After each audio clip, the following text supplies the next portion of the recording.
One of the most shocking things for me coming out of the villa was seeing the perception of my relationship with Huda. I thought that we had a really great bond inside the villa. You guys didn't get to see a lot of the friendship building that happened off camera. With Huda, especially in the beginning, I was attached to her. I think you guys saw when we had the moment where I kind of reality checked her in a way. I told her like, hey, I almost sent you home last night.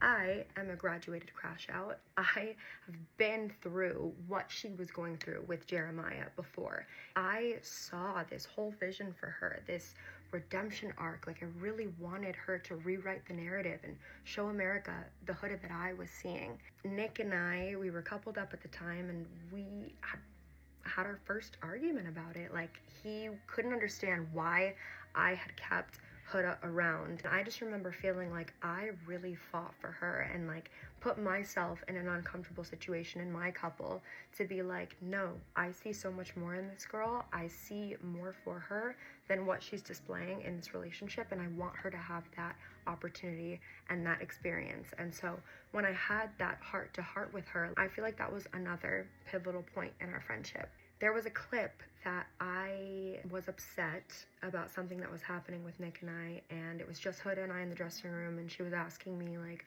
do you want to talk about it? And I was ignoring her. That didn't happen that way. I didn't ignore her. We had a whole moment where I didn't speak, but we hugged. Like we said a lot without words. And the reason I wasn't speaking is because I had just calmed myself down from crying. And if I spoke again, I felt like I was going to cry. And so I was like, okay, no, I'm just going to be held in this moment. And she understood that. Fast forward to the heart rate challenge. Everyone is like, did Huda do too much? Why were you such a mean girl? What did we not see?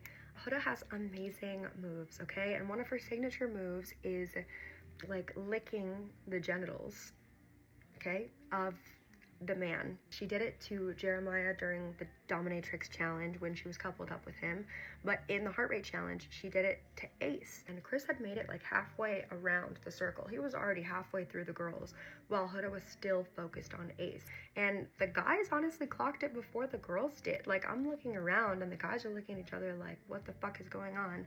I think, you know, even Huda has come out and said that she's taken accountability and she would have moved differently had she known that it would have had the effect that it did. Shelly is my girl. I've never seen her be uncomfortable or lose her composure once, and I could feel her energy that this like really upset her. In that time, I was not going to disinvalidate her, especially when everyone was looking around like, okay, that was a bit too much. Even the guys were admitting like, okay, that was a bit too much. Huda herself was admitting that was too much. There's a viral moment where I was like, wait, Huda raised Ace's heart, like, and I made a face. I didn't clock that her performance actually raised his heart rate the most. So I was like, this is messier than I thought it was. I thought it was just the performance that was an issue, but no, it's that he actually enjoyed it, or at least one of his heartbeats enjoyed it. Like, that's messy. And that was clocked and taken out of context completely.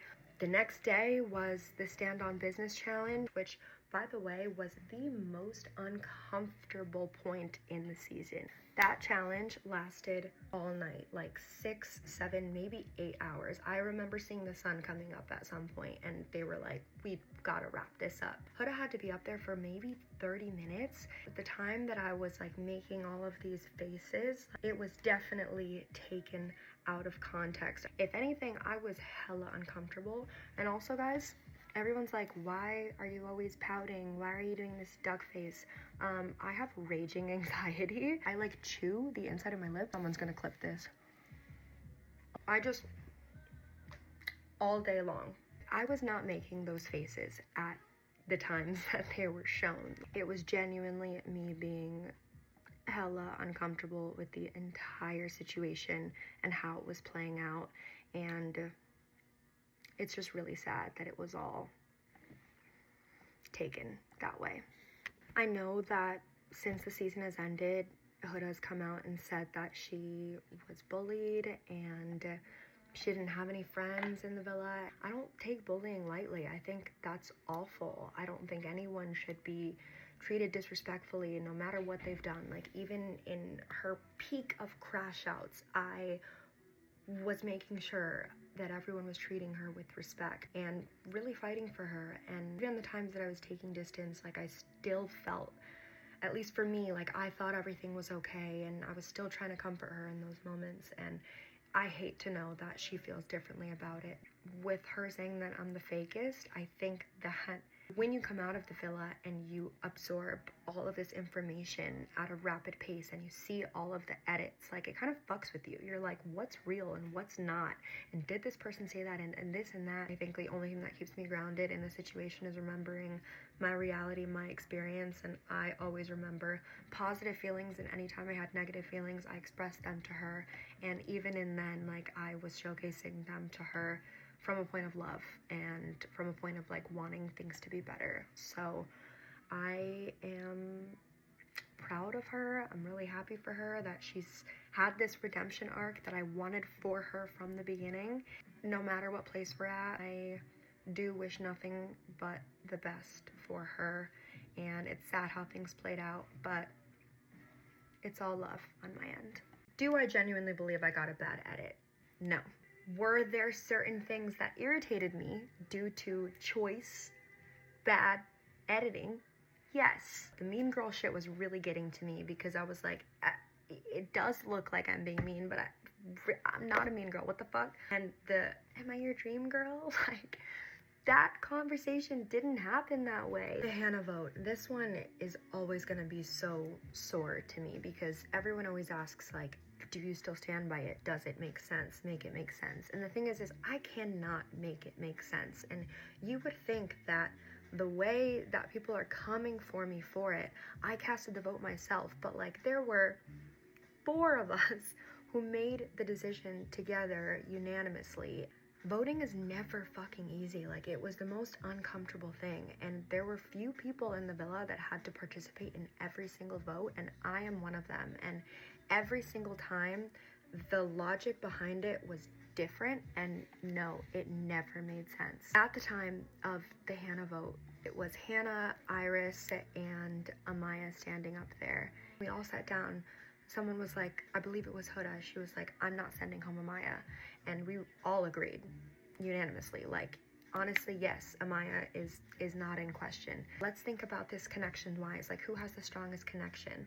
And another person was like, is that the right way to do this? You know, like, is that the most logical way to do this, by only thinking about the strong connections? The guys said that Amaya should have went home that night. Like, she's the one that had, like, the least ties and really didn't have a connection. Hello, Amaya came back and won the fucking season and won the heart of America. Like, I'm so glad that she was there to do that. It was never like, I think they're a strong couple, they're standing in the way of my money. Like, you're not in there thinking about the money. There's so much going on.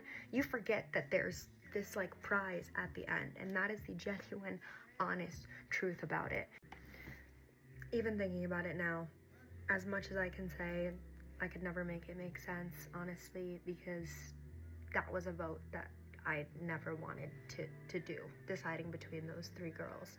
And I know it was clipped saying, like, she should be grateful, she got to experience 2 connections. I was really just trying to have a glass half full mentality and, like, trying to spit some positivity into a really heavy and negative situation. And maybe that wasn't the time for me to try to see the North Star, because it was just completely used against me. But at the end of the day, I wish Hannah could have stayed. I do think her experience was cut too short. There was just never going to be a right answer in that.